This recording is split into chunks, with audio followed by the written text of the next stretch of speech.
This is a drawer slide.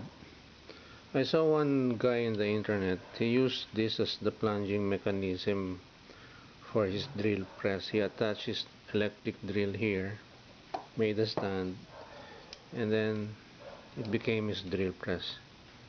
It's a good idea. But since I already have a drill press, I don't need to copy his idea. But what I want to be able to do is have a stand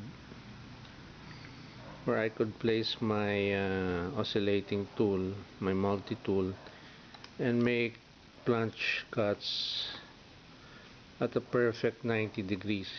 So I'm having difficulty finding out how I could attach this to my uh,